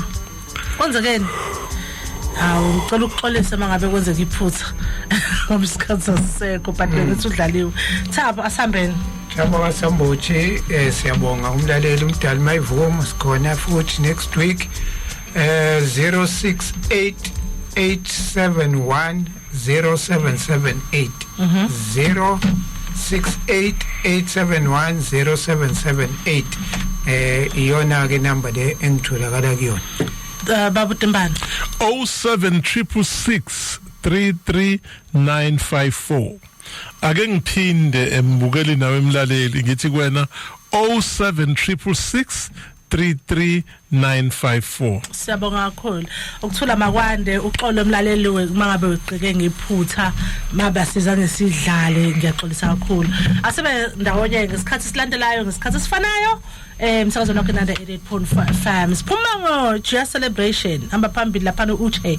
It my God is good. Up next is Canon no Londe Wedlomo with the app and his countdown.